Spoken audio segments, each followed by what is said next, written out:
जब आज मैंने प्रतिमा सुबह दर्शन करने गया, मेरे भाव हुए कि प्रक्षाल भी अभिषेक भी करूं, तो मैं एक जैसे होता ना क्यूरियोसिटी के हिसाब से मैं इधर उधर देख रहा था, मूर्तियों को देख रहा था। आदिनाथ भगवान की मूर्ति को जब देखो एकदम मतलब चेहरा मुस्कुराता हुआ, तो ऐसे लगता है कि बस बैठे रहो और देखते रहो। और 3000 साल पुरानी प्रतिमा एक गवाह है कि हमारा जो जैन धर्म है कितना अनादिकाल से है और कितना इस देश में कितना फैला हुआ था, जो समय समय से कुछ कारणों से जो भी हुआ, जो विनाश हुआ, बट फिर भी क्योंकि हमारा धर्म शाश्वत है तो कितनी भी कठिनाई आई, डायमंड डायमंड रहेगा ही।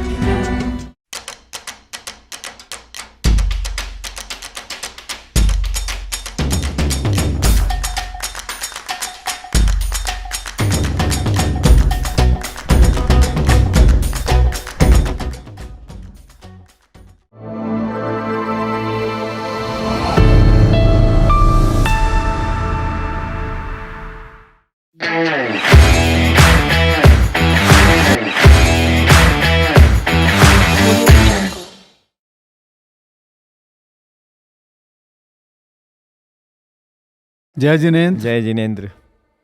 आज हम तीर्थोदय गोलाकोट में एक ऐसी हस्ती से साक्षात करने जा रहे हैं जो न केवल भारत में बल्कि पूरे विदेश में जैन समुदाय में उनका एक परिचित चेहरा है।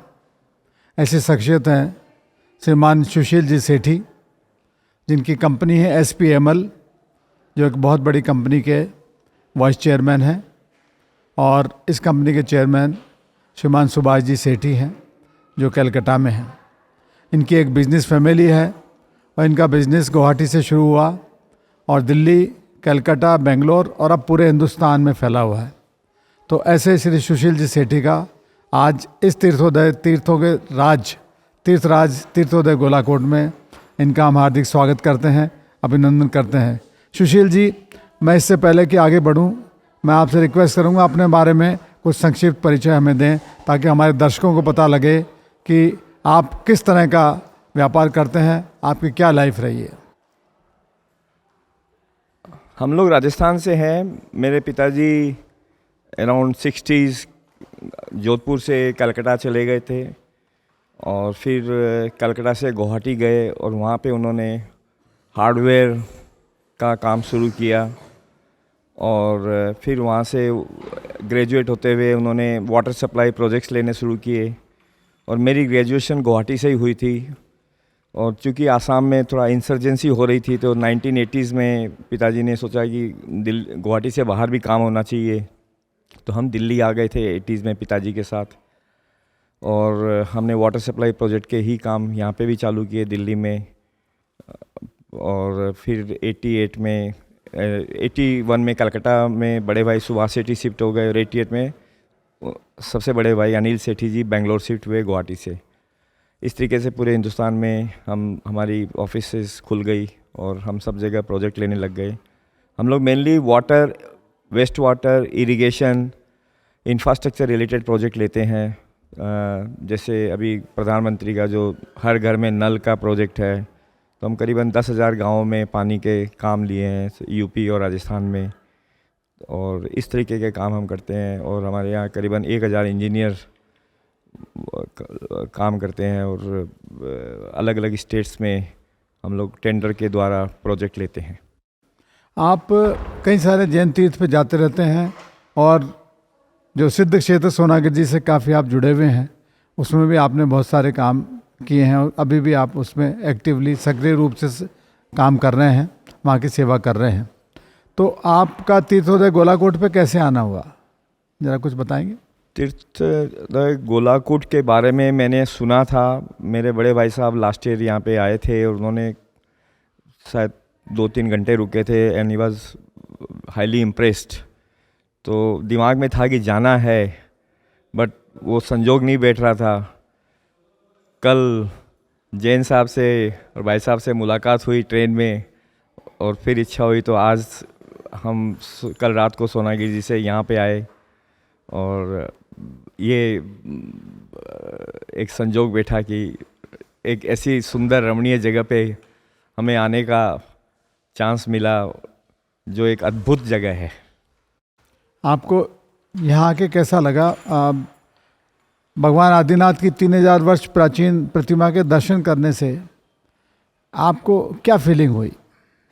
नहीं, एक जब आज मैंने प्रतिमा सुबह दर्शन करने गया, मैं मेरे भाव हुए कि प्रक्षाल भी, अभिषेक भी करूं, तो मैं एक जैसे होता ना क्यूरियोसिटी के हिसाब से मैं इधर उधर देख रहा था, मूर्तियों को देख रहा था।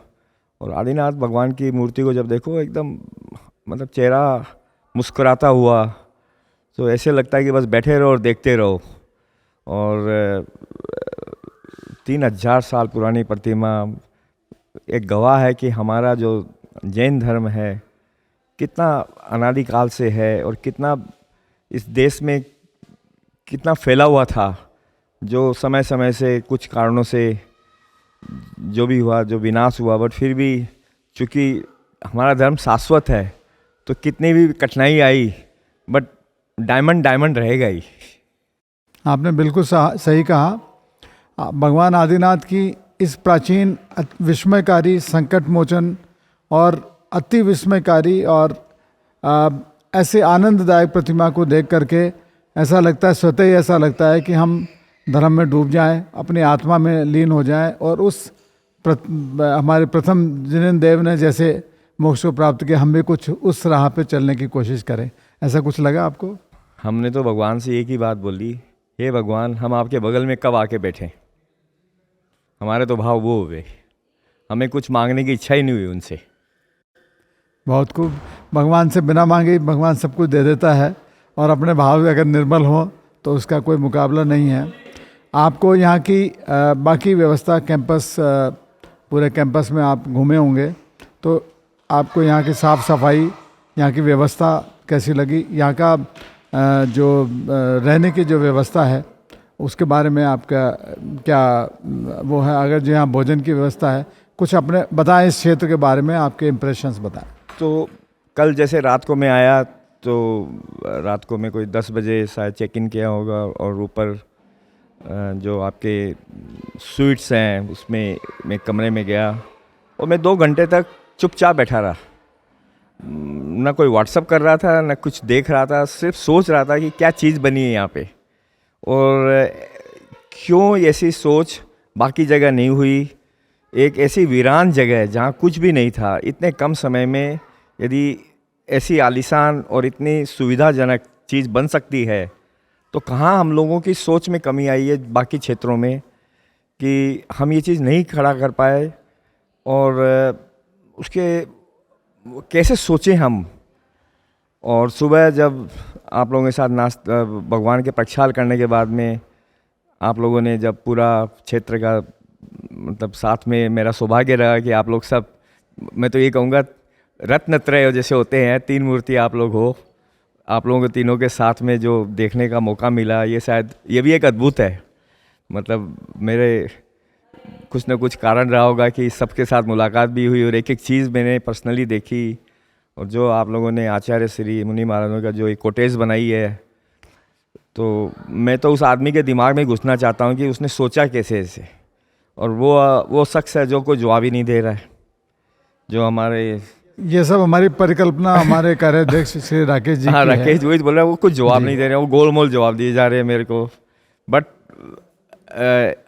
अनइमेजिनेबल कि कोई आदमी ऐसे सोच सकता है, ऐसे पहाड़ पे, वीरान जगह पे नई नई चीज़ों की कल्पना कर सकता है और इतना विस्तृत रूप में कि आपने 24 मुनि महाराजों की कुटिया बनाई, वो बनाया, फिर आपने एक और सोचा और बनाए, फिर आपने सोचा नहीं अब ये नहीं इसके ऊपर बनाए। इसका मतलब बहुत दूरगामी सोच है और उस सोच का ही मैं सोचता हूँ कि कारण है कि आज ये क्षेत्र में, जैसे आप लोगों ने बताया कि रोज़ के 300-400 लोग आते हैं, शायद ही ऐसे कोई क्षेत्र होगा जहाँ पे इतने ज़्यादा लोग जाते होंगे। शायद शिखर जी या कोई 1-2 क्षेत्र ऐसे होंगे जहाँ पे कोई इतने ज़्यादा लोग जाते होंगे।